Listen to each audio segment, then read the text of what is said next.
Greetings, guys. I hope you are well. Keep the questions coming in. I also have another question that was saying if I could explain or break down the FIFO method.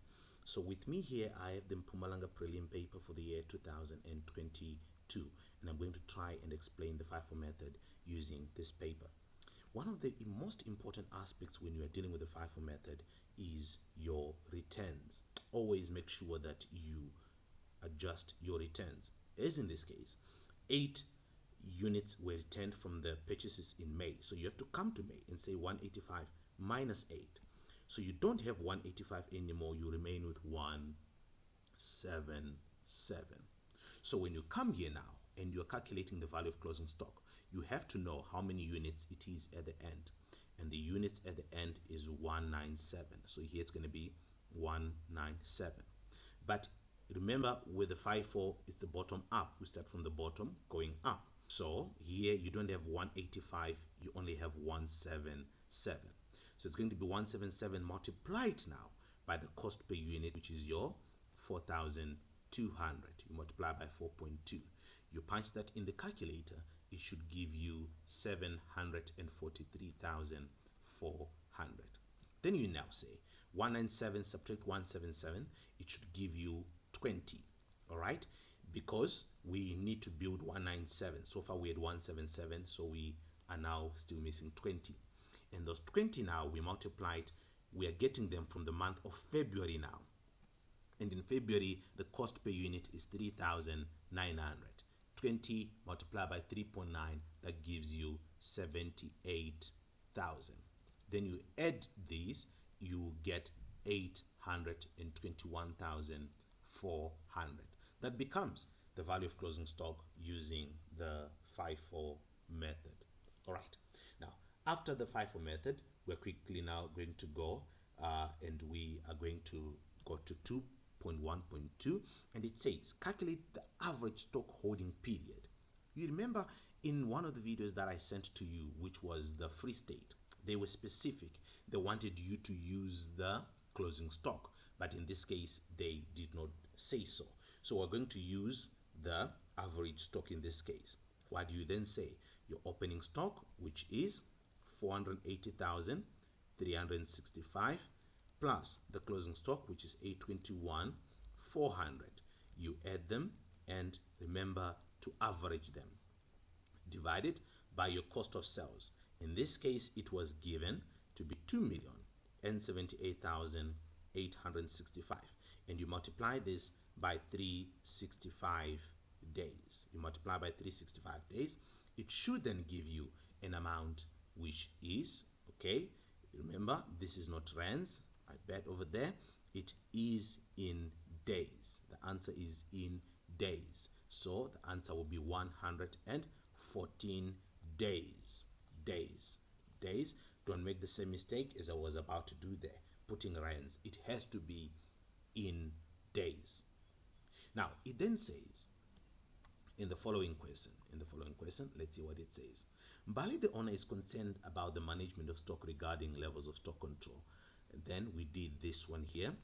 Provide a calculation to support her concern over the security of stock. So here, once it has to do with the security of stock, it means she's concerned that maybe some stock is missing. So I'm just going to open a quick ledger account. All right, so I'm going to call it a stock account. So it's a plus here and it's a minus there. Then here I have my opening stock. How many units was I having at the beginning? I had 85. Did I buy any units, purchases? Yes, I bought 640. Were there any returns? I'm just going to put them here. Yes, they were 8 units returned. Were there any sales, units that were sold? Okay, they told us here that there were 515 units that were sold. So my sales is 515. And then closing stock. Did I have closing stock? Yes, I had closing stock, which is 197.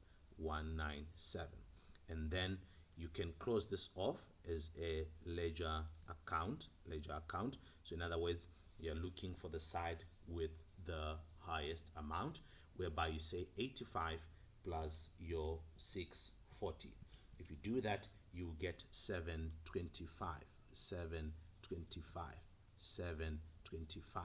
So you see that if we now say 725 minus minus minus, you'd find your missing here, and your missing is going to be 5 units. So you have 5 that is what the examiner wanted you to do. The next one says calculate the value of closing stock according to the weighted average method. Okay, so you have to go to the exam prepared for all three methods: your FIFO, your weighted average, as well as your specific identification method. So if we are doing the weighted average, let's quickly have our rands over our units. All right, then we're going to now say how much is my opening stock. There you have it, 480,365. It's 480,365. All right, let me write it properly. Okay, so it's 480,000 and then 365. So here's 365, and then in units it is 85 here at the bottom. Then I say plus purchases 2,400,000, 2,453,500, and then in units it is 640. Okay, then you now say minus your returns. We already know that it's 8 units. So when we come here, we are going to say those 8 units, it was 8, but each one was selling at what price? In May, 4,200. So if you multiply that, it will give you 33,600. So you solve this one, you then get average price per unit. Average price per unit. Okay, so I want you to tell me how much is the average price per unit. If you have to simplify it, we have to simplify the top part. You should be having 2,900,265, and then you're dividing it by the bottom part simplified, which is 717. Okay, so if you take your 2,900,265, and you then divide it, that is 265. If you divide it by your 717, you should get an amount which is 4,170, and then it is a decimal, and then you multiply that by your number of units at the end, which is 197. You multiply that by 197 units, and then it gives you the value of closing stock. All right, which is going to give you, okay, I think I made a mistake with this one. All right, just punch that one in properly. When you say your 2,900,000, it is your 2,900,265.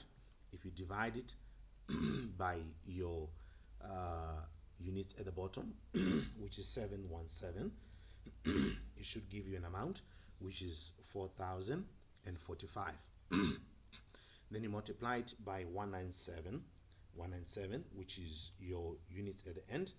It should give you your value of closing stock, which is 796, 865, 796,865. All right. Now let's. I'm not going to do the problem solving. The question that was sent to me, you wanted me to emphasize on the FIFO method, so I hope it makes sense. All right. Just keep the questions coming in, and then as soon as I get time, I'll answer them.